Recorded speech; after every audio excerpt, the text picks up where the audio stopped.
Mark, welcome to the show. Yeah, thanks so much, Stefan. I'm so excited to be here. Yeah, so Mark, you've been doing a lot of cool stuff. I think you're really good at sewing together these different macroeconomic themes, as well as talking about this idea of different cycles and what are we seeing and how that is playing out in our world today. And I know you just recently posted about energy crisis as well. Maybe we should get into some of that. What's going on in these crazy global energy markets? Yeah, I've just always kind of had this way where, I don't know, my mind puts like patterns together and I've just kind of picked things up. And it's worked really good for me throughout my career, both investing and as an entrepreneur, seeing like things develop and trends. And so I've been really good at finding trends, jumping on trends, both for investing and for business. Yeah, I've kind of translated that to the content. What's going on in the world today is pretty evident for anybody that's paying attention. But someone like me who's been studying these trends for almost 2 decades now, I mean, man, what I'm seeing is just unbelievable, and I'm surprised more people aren't waking up to this, and they will be. So specifically about the energy crisis, which is literally affecting the entire world right now. A lot of people think it's just happening over there, wherever there is. This morning, at the time of this recording, I should say, Bitcoin is on a tear. So we're stoked for that. But as much as Bitcoin is tearing, I posted on Twitter earlier that natural gas had a move that made Bitcoin blush. A 40% candle today. Yeah. And so prices are spiking all over the world. As a matter of fact, they're up like 800%. 800% throughout Europe. And the point that I made in this tweet thread I just put out and the video that I did about it is that this is all being done by policy. It's man-made. I don't know if it's necessarily their intention, but it's the result of their intentions. And I made this video, which I was actually following up from a video 13 months ago, where I said there was rolling blackouts happening in California, where I'm from, and I said, warning, what's happening in California is coming for the rest of the country and it's coming for the rest of the world. And the way I was able to predict that 13 months ago is because it was being done by policy. Yeah, that's a really good point, and I would 100% agree with you there because it's not like, say, hundreds of years ago, humanity was poor and we just didn't have energy. Now, it's like we have the technology, but it's by choice, Yep. rather choice of the politicians and of people who are pushing things in that direction, and they are, in essence, outlawing cheap and reliable energy, which is really sad to see. Yeah, I mean it's unbelievable, and all this goes down to something I know you're super deep into, the Austrian school, and really it's all central planning, and that's the problem, right? These central planners think that they can make changes to a complex system without thinking about the consequences of that. And so basically, what they've done is that in order to save the world 100 years from now, because a temperature might go up by 1.5 degrees, which I come from California, and like literally people moved out to the desert where it's 125 degrees in the summer. So I think adding 1 or 2 degrees could work. But in order to save the planet from there, they're literally putting lives at risk today. So throughout Europe right now, because of the natural gas problem that they have, they're saying people could be freezing to death this winter. The fact that they're literally shutting these down now, I tried to not get into the science of it, and I certainly could if we wanted to, but there's other people that are much better at that. I was just looking at just pure policy, and I know a lot of people say, hey, Mark, stick to finance, stick to Bitcoin. But if you don't understand the policy, you can't understand what's happening. And so they've just decided to shut down our energy sources, both natural gas and coal, and even nuclear, to go to what Alex Epstein calls unreliables, right? Because wind or solar, the wind doesn't blow all the time, solar doesn't, the sun doesn't shine all the time, and that's exactly what's happened in Europe. And what's really, really rich. I mean, it's just amazing. You can't write this any better.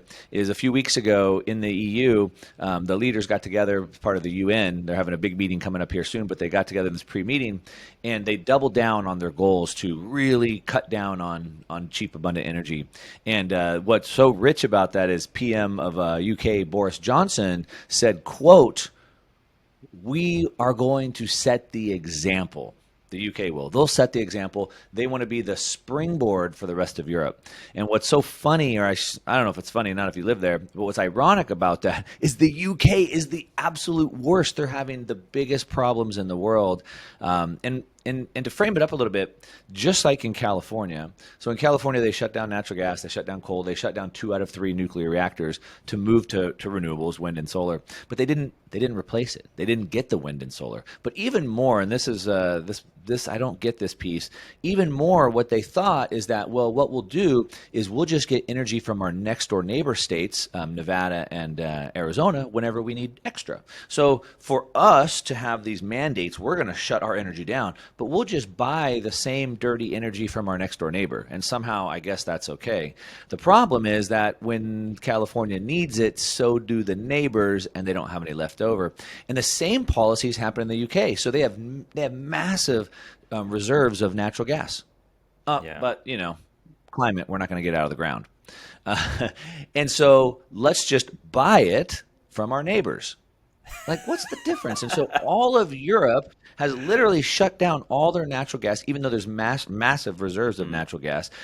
In the Netherlands, they just shut down their natural gas plants, which produce 20% of the natural gas for Europe. And now all of Europe is dependent on Russia for natural gas. It's crazy. And, yeah. Yeah, It's and insane. it reminds me as well of these kind of virtue signaling celebrities who will be all about, oh, you should shut your emissions, but I will still fly all over the world. I will still have multiple mansions. That's what they will do, right? And they believe in this idea, and some of their big corporations get behind it as well. So the likes of Apple and others who will say, oh, look, we're not doing the carbon stuff. We bought an offset, so somebody else is going to do that, right? And someone else can do our dirty work. And it's the same kind of thing with these states who are trying to push it off to some other state and say, well, we're just going to buy their energy when they need it. And that's the thing with energy. You need it to be reliable, right? If some child is being born and you need an incubator, or, you need something to save someone's life, the energy must be reliable. It must be available. You can't just sort of play this game of, oh, we're going to move everything to wind and solar. But unfortunately, and this is all around the world, even in Australia, I'm not in Australia now myself, but even in Australia, they're off with the fairies. They are saying, yeah, net zero, and we're just going to transition the grid. And it just seems insane that the people have come to accept all of this as well, because you must think, well, there would be all these people who are rioting in the streets because they can't, get their air conditioning or heating when they need it.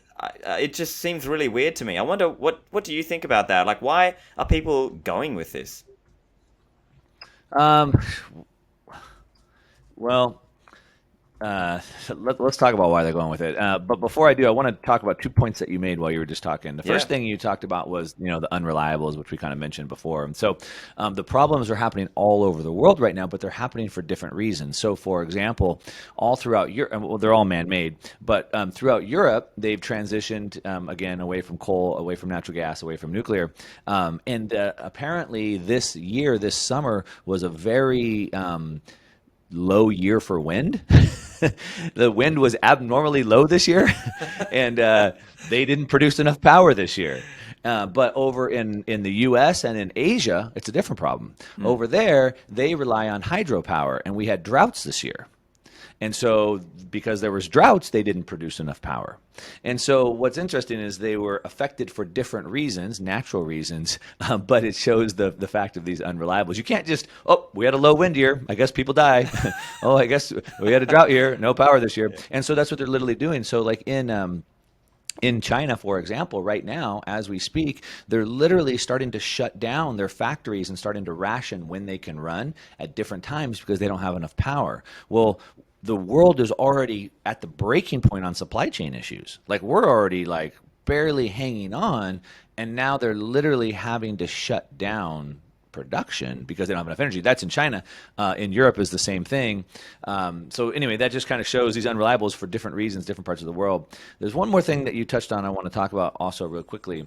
And you talked about this kind of virtue signaling where we might call it greenwashing, where I can just produce as much as I want and I'll just buy some carbon credits, right? And I'll offset that, I'll virtue signal that, greenwash it. And what the government does is they think they can put policies in place that would affect or curb people's use. So like in America, smoking is bad for you. So, I have a great idea. Let's just add a bunch of tax onto that and people will smoke less. Well, it didn't really work, but they've done the same thing with carbon credits where they say, well, here's what we'll do is we'll just charge companies to produce carbon, and that will just be enough in itself to get them to reduce that. But it hasn't, and here's where it adds to the problem. So the policy's already made the problem as bad as it is, but on top of it, in Europe they have what's called cap and trade. So cap and trade is basically keep producing as much carbon as you want, but now you have to buy our carbon credits. Well, two things happen. Always supply and demand. And so because everyone is forced to buy it now, the demand has gone up. And so the prices have gone up. And at the same time, the governments have restricted the amount of carbon credits. So the demand has gone up, the supply has come down. So what happens? Well, of course, the cost goes sky high. Well, now the producers of the energy, the electricity companies, electricity companies need natural gas, which they can't get. It's up 800%. And now, to even make it worse, they're being forced by governments to buy carbon credits, and it's pushed the prices up so high that throughout the UK, over a dozen energy companies have already gone bankrupt. Throughout Germany, all the companies are falling insolvent right now. Yeah. And so if the policies weren't bad enough restricting it, now they're putting these cap and trade things on. I mean, it's just insanity. Yeah. I don't know if you want to say anything about that. One point I wanted to touch on there as well is that it takes a big investment to do these big, like to make the coal and natural gas and basically any of these large industrial scale level energy.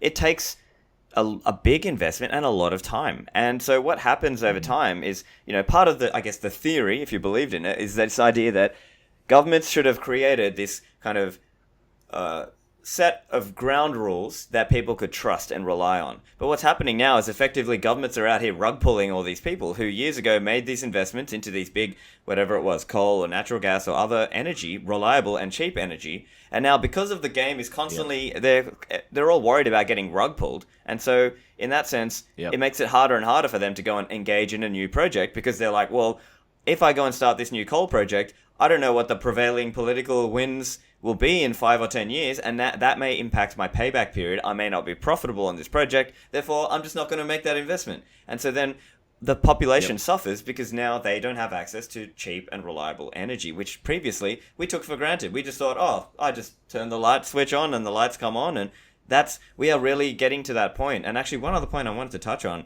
with the whole virtue signaling aspect of it, there might be some rich people or celebrities who genuinely think, yeah, look, I'm just going to pay my offsets and like that. But the problem even there is it's an accessibility thing. So maybe a rich person can afford to pay this fancy offset and to do all this stuff. But for poor and middle class people, they can't necessarily afford it. And so that's a real problem. Yeah, it's a massive problem. And a practical example of that is I'm in Puerto Rico, and Puerto Rico has massive power outage and shortage problems as well. A week ago on my side of the island, the power kept going out over and over and over. I mean, we literally were going like 12 hours a day without electricity. And over 800,000 people on the island were affected by that. I had work to do. I needed to work. And so I literally got in my car. Well, actually, I hopped on a plane and flew to the other side of the island. And I posted up in the city for a week where there was plenty of electricity. And I got a hotel room and I rented a little office down the street. And, I had to leave my house and that was kind of a pain in the butt. But like my life didn't suffer because I had money. Unfortunately, the poor people on the island were literally dealing with 95-degree temperature, no electricity, couldn't even run a fan. Their food spoiling in the refrigerator. And so, the poor people are adversely affected by this in a really, really big way. And so when you keep hearing about these central planners talking about equality and, income inequality and things like that, all their policies do is adversely affect the poor people. And so it's kind of ironic, I guess you could say. Yeah. And I Well, I guess that also brings it back to that point of why are they going with this? Like, surely people would vote in the person who's saying this is nonsense. Let's just have reliable and cheap energy. What's going on? What's your take on why that's happening? Well, I mean, unfortunately, I think the answer is actually somewhat simple, and it all comes down to education. The people haven't, one, haven't been educated. Two, they've purposely been taught not to think for themselves. We've seen this very evident throughout Follow this the last year. science. Literally, literally memes going around where the government's gaslighting people, telling them, "Do not do your own research." They're literally telling people that, "Do not do your own research." And so, one, we've been trained through school to not think about it, not to question these things, and now, like I said, being told to not question them. And the reason why I would say that is because somebody that's been taught basics in elementary of supply and demand, for example, would understand these things. But when I posted some stuff about what was happening in Puerto Rico, not a lot because of my my following is a little bit cultivated, but a lot of the comments did say like, well, the government needs to take over the power companies. We need more central planning. And so a lot of people think that these problems that we're having with shortages are caused by capitalism. They're being caused by free markets, and they're being caused by greedy people. And then they think that the answer is more central government. But what they're failing to realize is it's the actual central government that's causing the problem. And again, like I said, if even just, I mean, my kids can understand this concept. It's so simple. Like, imagine if there was two power companies here in Puerto Rico. They would both be competing to offer me better product at a better price with better service. And so they would each be innovating to try to get cleaner energy and a way they could produce it more for less. And they would make sure that my service never was interrupted, because if my service was interrupted, I would go to the competitor, right? And so they would compete and they would make things better. But when the central planners take it over, and even worse, politicians take it over. And so we saw this happen in Venezuela, which has, Venezuela has more oil than anywhere in the world, more than Saudi Arabia. But when they became socialist, they pulled the people that knew how to run energy, pulled them out, and they put their brother-in-laws and their cronies in. And of course, they don't know anything about running energy. And so now today, they can't even get the oil out of the ground barely. And the same thing is happening in Puerto Rico. We saw AOC come over here a few months ago and hold this conference. And she said, we need to shut down the gas diesel generator plant, which produces 20% of the energy on the island. We need to shut that down. And she said, it's not going to have, I've talked to people, and they said it's going to have no adverse effects on the amount of energy and the price that people pay. And like, Sad. really? So like you can shut down 20% of the production in an island that already has massive problems, and that's not going to have any effect. And so when you have politicians that have no understanding of how to run energy, neither do I. But the problem is you put them into positions to run these things, and central planning always fails. Yeah, and you make a lot of great points there, and also in many cases it was earlier interventions that caused some of these problems. And you know what else is funny is, depending on the political rhetoric, obviously it varies on different countries, but sometimes people try to frame it like cap and trade is actually a free market thing. Because look, there's a price that you put on the carbon. But wait, it's actually a government set price. It's price fixing. The government has set a price, and it's central planning. But people, Right. unfortunately, have not taken the time to do the learning on real economics. And competence now is not valued. It's almost like virtue signaling is more important than competence, which is a bad trend for society and the world to be Yeah. going in, isn't it? And it's like, I think it ties into, Well, the virtues the virtue signaling now is trust the experts. yeah, Right? That's the virtue. So it's like almost now virtuous to say, I'm just going to default to the expert as opposed to me trying to learn anything about it, which is crazy. exactly. It's all about compliance. And I think even all the mask rules around, yeah. So that's one angle. And I think, the cycles aspect that you've been talking about a lot as well, it sort of starts to make you think about, well, maybe that's how some of these things went down in history, is that people, the environment around them was just so bad that they weren't able to push back and resist. And maybe we're coming into another time like that. Yeah, well, so I've been doing a lot of work and looking at historical cycles throughout multiple different kind of areas.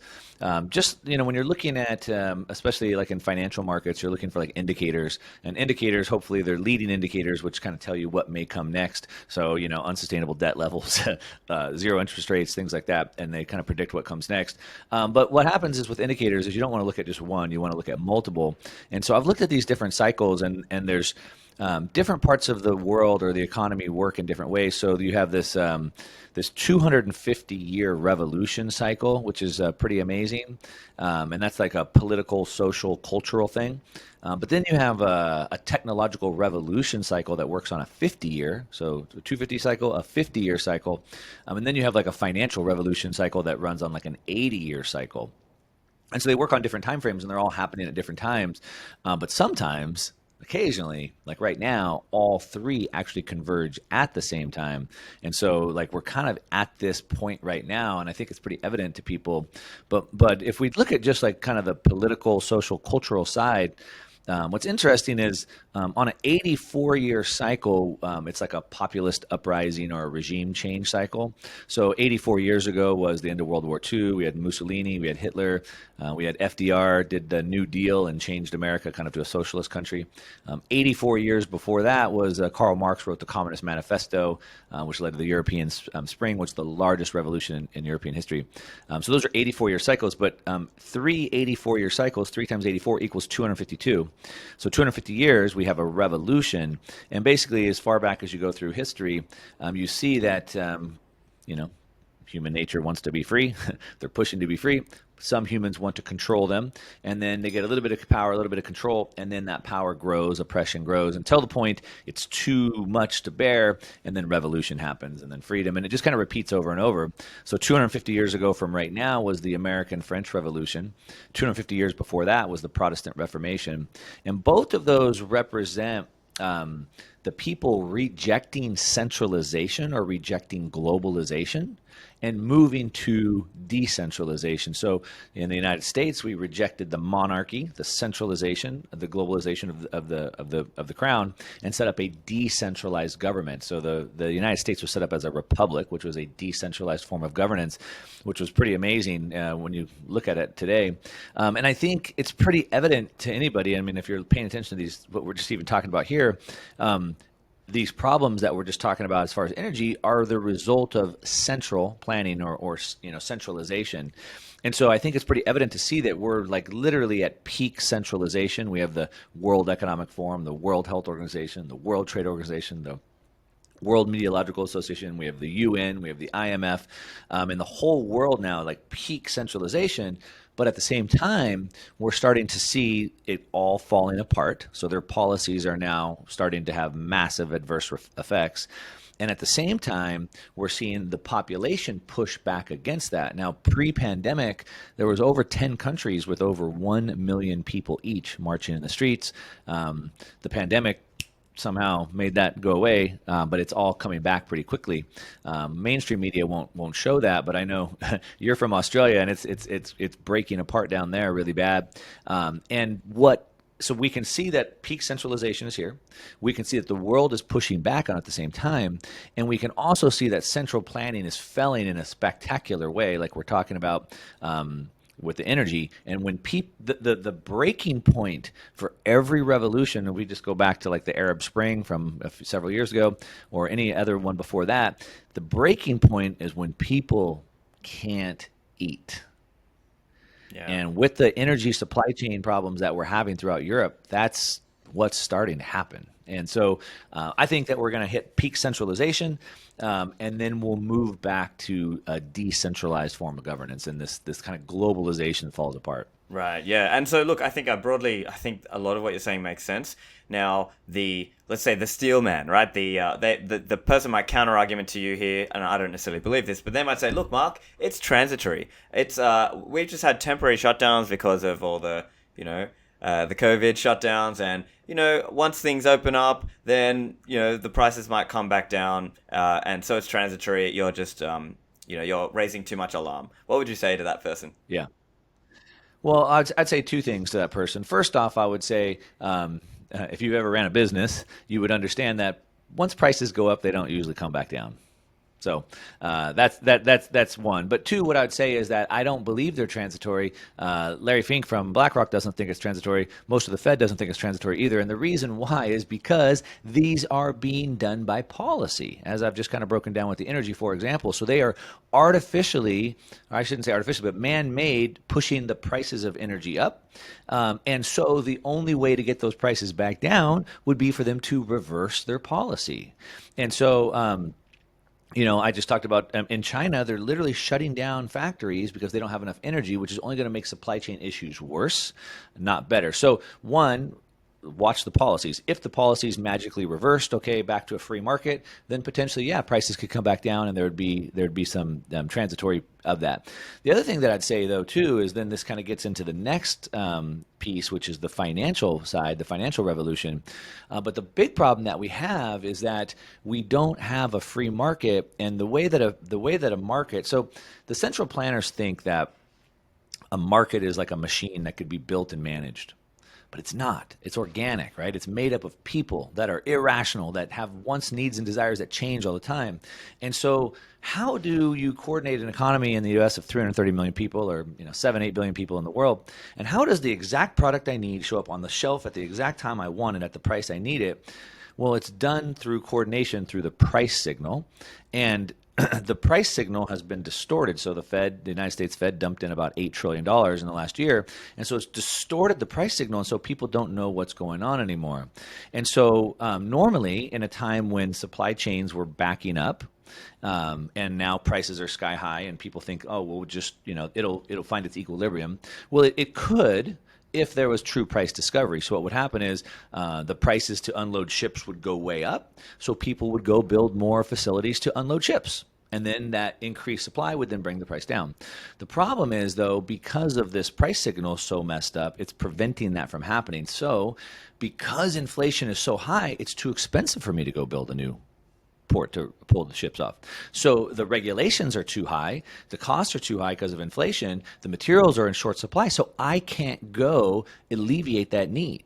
And so that's why it's not transitory, in my opinion. Yeah, very, very well put. And I think it comes back to the Austrian story and explanation around malinvestment, and that what's happened is cheap credit has created a world where people get the wrong signal. They get sent the wrong signal and think, oh, look, I can go, these resources are available for me to use. But actually, when they try to go and use them, they're not there when they need them. Because what's happened is the capital that was needed is just simply, it's not there. Like, they've been sent the wrong signal. And that's very unfortunate. And so whether it's because of that aspect, or they're being politically stopped because of, again, the virtue signaling, the politicians who stop them from producing cheap and reliable energy in that example. And it can have such strong knock-on effects as well, because if energy costs go up, the cost for all these other things goes up as well, because you've got to produce things. How else do you produce?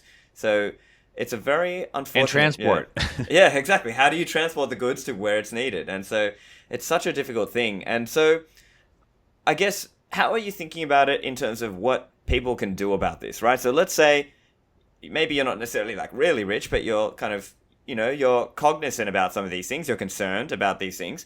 What are some steps that you can take to try to protect yourselves?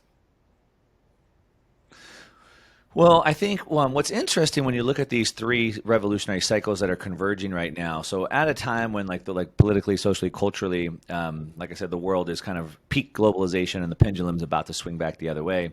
What's interesting is that typically solutions come to problems. In a world run by central bankers, we have a bunch of money chasing imaginary things, but typically solutions come to problems. And what's interesting is we have this 50-year technological revolution cycle that's hitting at the exact same time. And these aren't new technologies, not like an iPhone or Uber or Airbnb. I'm talking about a technological revolution that literally changes the course of humanity. So there's only been 5, just run through them real quick, but we have We had in the 1700s, we had the Industrial Revolution, which literally changed the whole world, brought people from farms and cottage industry into cities and factories.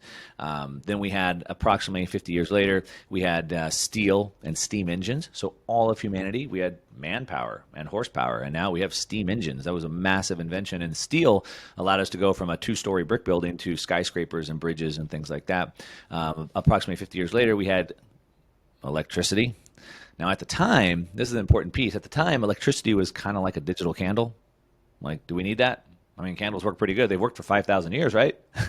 Do we need a digital candle? But electricity was so much more, and it enabled us to do what we're doing today. It changed humanity. About 50 years later, we had the age of oil, automobiles, and mass production, assembly lines. And so, again, all of humanity, people walked and rode horses. And now we have cars. Now we can transport materials. Now we can transport things. Then about 50 years later, 1971, we had the age of the microprocessor, which brought us personal computers, which brought us telecommunications, which brought us the internet, which allows us to do exactly what we're doing today. 1971, add 50 years, puts us at right now today, and we're witnessing another technological revolution. Not a new technology, a technological revolution that will literally change the course of humanity. And what's interesting about that technological revolution is, again, the solution comes to the problem. Well, the problem is peak centralization, peak globalization. That's the problem.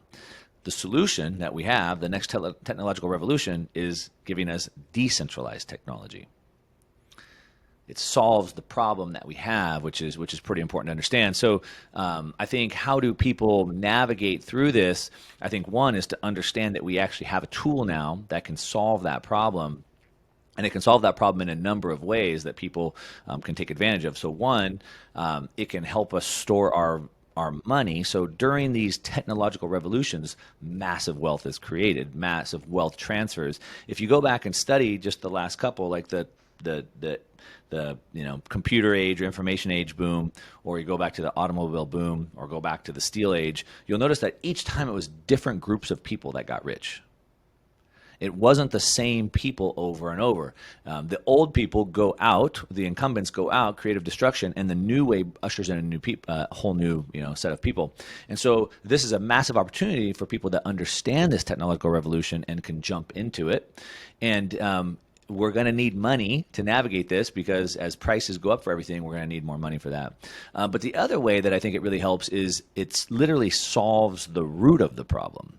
The root of the problem is centralization, right? The central planning, that's the root. And so, for years I've listened to the libertarians and the anarchists and these people, and they understand the problem, and rightfully so. They're correct, and they're angry about it, but they don't have a solution for it. And this decentralized revolution, Bitcoin, the technology, the platform, the network, solves that, right? So one, it can help us with our money. Two, it literally solves the problem of centralization. Yeah. And look, I think it's interesting as well. So obviously Bitcoin is massive. It's a huge part of this. Obviously, regularly saving into Bitcoin is, I think, a big part of the answer. I also am seeing more and more of an appetite for this idea. People frame it in different ways. Some people have said it like it's a national divorce, or it's a devolution of power down from the federal down to the states levels. And we're starting to see that come in the conversation. And it's not just the right-wing people, it's actually people on the left as well. And so it seems to be, there's a little bit more of a conversation around that, at least as I read the conversation in the US. And so this is something that libertarians and, my friend Jeff Deist over at the Mises Institute has done a talk called Smaller is Better. And this idea of trying to, wherever you can, push that power closer to where that individual is. So instead of federal, have it at state. Instead of state, have it at local. Instead of local, the individual and the family. And so maybe that is also a trend and a direction that we're going to see, and we're going to see more of this idea of different, people move to just be in the places that actually support freedom. Maybe that's really where it's going to go. Well, it's massive, and so I think it's evident to anybody paying attention. Like the world's trending towards totalitarianism or authoritarianism or whatever you want to call it. And not only is it trending that way, it's even more scary than that in a sense where technology is giving these authoritarians the tools they need to kind of create this perfect enslavement. Right? They're trying to get your whole world into one switch with your social credit score and your CBDCs and your health pass and your global ID and all these things into one location that could be turned on and off. And so the world is trending that way. And I just ask people the question, like, what do you think breaks that trend? Does the government wake up one day and say, we have too much power, let's give some freedom back? And I would say the answer is no, that doesn't happen. And I don't think it's really through guns either. I think the answer is kind of, to your point, competition. Competition is what breaks that trend. And so in the United States, we saw Texas and Florida outcompete New York and California, and massive people came or left those states, productive people left, and then both governors found themselves on the chopping block. We saw, and I think it gets even bigger when states can compete, cities can compete, or when nations can compete. And so, I grew up under the Cold War, the Russia and the Berlin Wall fell when I was in high school. So I kind of grew up under that. I had lots of friends who had moved from oppressive countries in Europe to the United States. When they came penniless. They couldn't get their money out of the banks. They couldn't carry their gold bars. They couldn't bring their real estate. And so when they did leave to come to America to be productive, but what does it really matter to the country if you leave, but they keep all your wealth, right? But now today we can take our wealth with us, which I think speeds that competition loop up. And I think that is what breaks that trend. And then ultimately, I mean, the point of what you just said, smaller governments, of course, I'm 100% into that. And that's been the goal of the libertarians, or specifically more the anarchists, for a long time. The problem is, how do you break the power grip from the central planners in order to be left alone at your state or city level? And so that's where there wasn't that practical application. And I think that's kind of where Bitcoin fits in. Yeah, that's right. And I think we might potentially see some smaller states with an incentive to go that direction. As an example, Texas, right? They've got their own energy grid. Obviously, we've been talking about energy as well, so that's an important part. They have historically a culture of being very more independent, more of a discussion around secession. So I think that's an example, right? And maybe elsewhere in the world, there might be other countries that perhaps, though not perfect, have developed a lot compared to what people's conception of those countries was, say, 20, 30, 40 years ago, of saying we might have looked at those countries and thought, that's really too, just not developed enough, I wouldn't go and live there. But really now, 20, 30 years on, they've developed up a lot. And although they wouldn't necessarily have the exact same very high standards in the West of, the typical US, America, UK, Australia, Canada, they could have more of a viable alternative for people. And so maybe that's something that people will really start to think about more. And it's something that's on my mind as well, obviously. I wonder what your thoughts are on that kind of international aspect and the countries that have come up a lot recently. Yeah. So one, I mean, just back to what you said, the succession or some sort of divorce. I think at this point, it's kind of the only way forward. The two sides are just so far apart, and not just in the U.S., but Canada, Australia, same thing. And so, I mean, you need to there needs to be that separation. If we can't get that separation, in your country where you're at, then to your point, internationally, you may have to go and do that. I'm a surfer, so I've been traveling the whole world, going surfing all over the world, and typically we go to very remote places because we're trying to find places where people don't go, so the waves aren't as crowded. And so I've been to a lot of very remote places, all through Mexico, all through Central America, to your point, I mean, they have made massive improvements, but they're still not anywhere near what you might expect in Australia or the U.S. or Canada. And so, unfortunately, we're kind of at this point, I think, where there's nowhere in the world that you can go to have it all anymore. And so you need to figure out what's most important to you, and then you have to optimize for that. And so for me, freedom is the number one value at the top of my list. And so I will sacrifice convenience in order to get more freedom. And so I've been down to El Salvador a couple of times throughout the year surfing. I've been down there since they did the Bitcoin Beach thing. And it's a beautiful country. The weather's awesome. I could live on the beach and surf and fish every day. I could live pretty free because those countries are so underdeveloped. There's a lot of just being left alone there. But at the same time, you don't have any of the conveniences or most of the conveniences that you would find in these developed nations. You don't have those. But the one thing that I think has really changed and at least even the playing field out is that you pretty much have internet anywhere now. And I think as long as you have internet, like that seems to me like it's kind of like a base level. Like if I can get food, I can have a nice shelter, and I can be on the internet, like then I'll definitely optimize for freedom.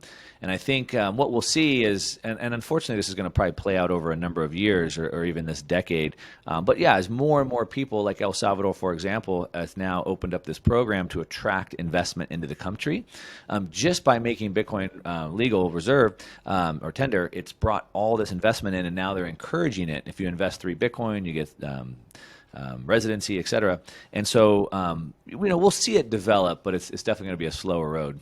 Yeah, that's it. And I think it's an interesting point as well around priorities. What's your priority? Because even there, you might think, well, there's things like freedom against, like all the restrictions and freedom from taxes, and then thinking about how, like, what's most important for you. And I guess that's also about trying to understand what are the options available out there that you can go to and use, and managing that process of transitioning your life out of the country that you once knew and loved, and maybe it's gone downhill a bit and it's time to get out, or maybe even get out and take your family out with you. So I think those are things that freedom lovers are all thinking about at this point. And I'll tell you what, I'm getting a lot of messages even from my listeners and followers who are saying, oh, how'd you get out? How do you do it? I want to get out too. And I think it's just on everyone's minds right now. It's interesting. I've been following somebody called Sovereign Man, Simon Black, for like over a decade, and he's really helped shape my worldview kind of to where I have today. And I've been waiting for this to happen for like over a decade because I've been reading his stuff, right? And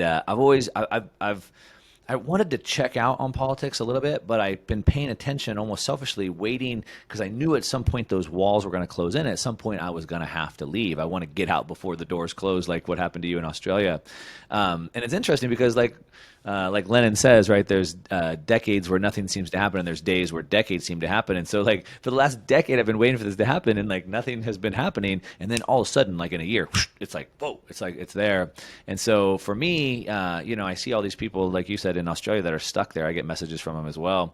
And my goal, like, I don't want to get stuck inside my country. And so, like, I would leave before that happens. But that's, again, my personal values. I've talked to other people who are like, I'll just move to Sweden or Norway and I'll gladly pay the 60 or 70% taxes because I can live free there. And so, everybody just, I guess, has their different levels that they're looking for.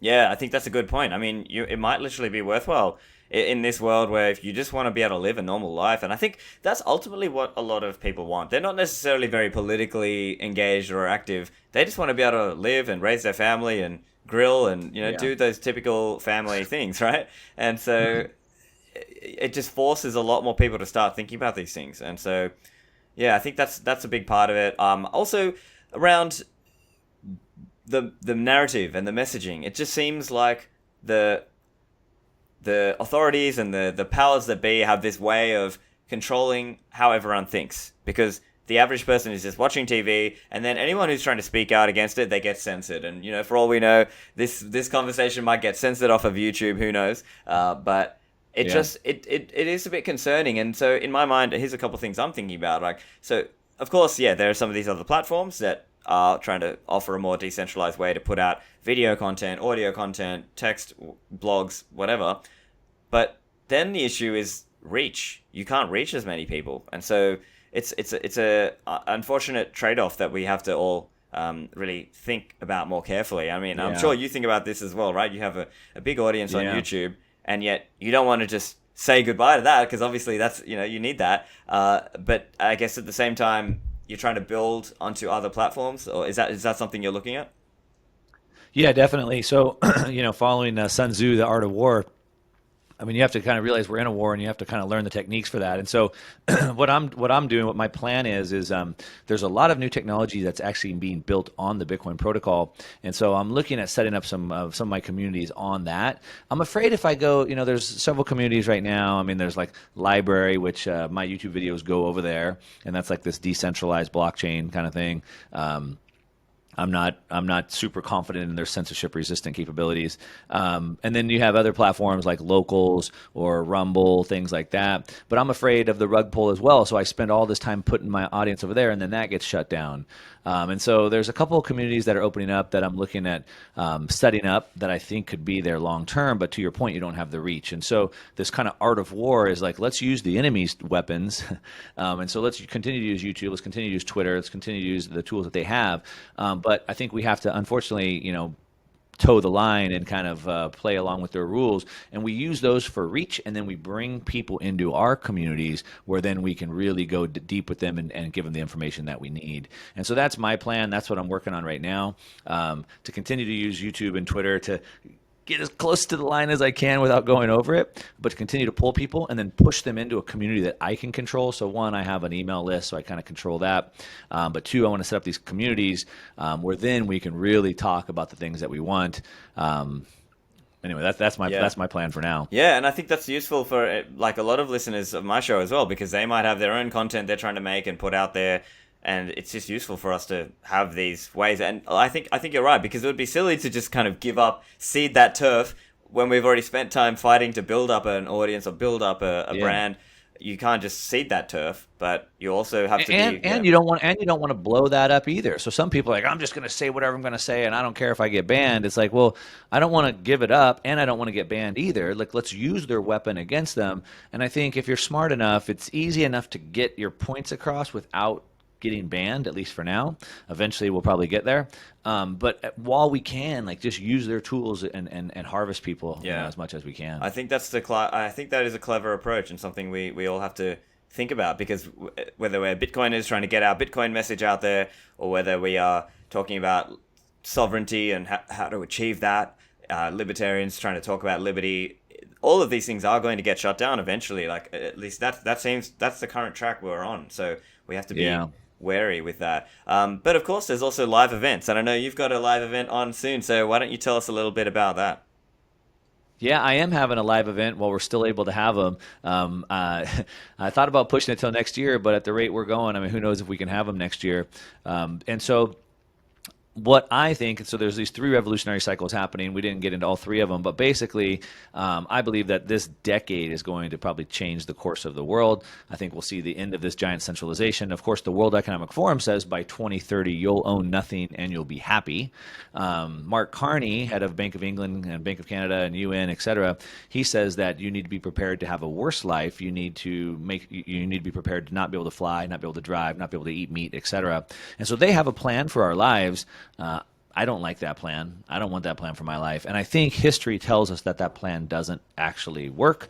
So I think that at probably the end of the decade, we'll see the end of the giant nation state. And I think there's massive hope and prosperity on the other side. The problem is, how do we get from here to there? And I think things, unfortunately, probably continue to get worse for the next several years before we start to see things getting better. And so while I do have a message of hope, like I said, I want to stay alive to survive and thrive that. And so I'm having a live event to kind of focus specifically on that, bringing some of the best people, including you, coming over to talk about, what you're seeing happening now, what you think is going to happen over the next couple of years, and most importantly, kind of what you're doing or how you think you would survive that. You're a perfect person because you're literally living it as a refugee from your own country today. But that's what we're going to talk about, and we're going to look at it from like the political side, the financial side, tools that we have, financial tools that we have, and even getting into sustainable living, passports, Plan B, asset protection strategies, because I don't want to own nothing by 2030. And so really give everybody the tools that they need to understand and to navigate these next couple years. Yeah, and I'm excited for it. So, I think it'll be a great event. I'm looking forward to it myself. So it'll be November. Yeah, and so it's going to be in my. Yeah, November 12th to 14th in Miami, which is, Florida and Texas are those two states holding it down. So we want to go bring them some business. So yeah, November 12th to 14th in Miami. Stefan, myself, a bunch of good Bitcoiners, a bunch of other people are going to be there. So definitely, and the other thing that's important to understand, I think, in order to navigate through this isn't just the knowledge. I mean, you need the knowledge, but you need to have actual knowledge, but also you need to build a community. And the community is just such an important piece that people, I think, really overlook. And so getting to events like this where you can actually meet people and build relationships and build rapport and have people to talk to and have people to lean on is also going to be a massive piece of navigating this. And so, I know you and we get to talk sometimes online, but like getting to hang out in person and all the other people that can come and meet other people, it's a really important piece. Yeah, yeah. So I'm looking forward to that. I think it's time for everyone to really, at least for the action taking people, to really meet up and start planning things and doing things, whether that is, learning a bit more about Bitcoin or learning a bit more about what you're going to do about it, learning how to protect your assets. I think there's a lot there that people can learn and share their strategies on that. So, yeah, I think it'll be a really cool event. So I'm looking forward to that. I think that's probably all we've got time for today. I've got to pack up and run. Got a couple things on. But Mark, where can people find you online? Well, I'm all over YouTube. Just search Mark Moss, or I'm really active on Twitter, one Mark Moss. The best place probably is just go to my website, just onemarkmoss.com, onemarkmoss.com, and you'll find information on the event and all my social media stuff. Fantastic. Well, Mark, I enjoyed chatting with you, and I look forward to seeing you in person. Thanks so much, Stefan. Appreciate it.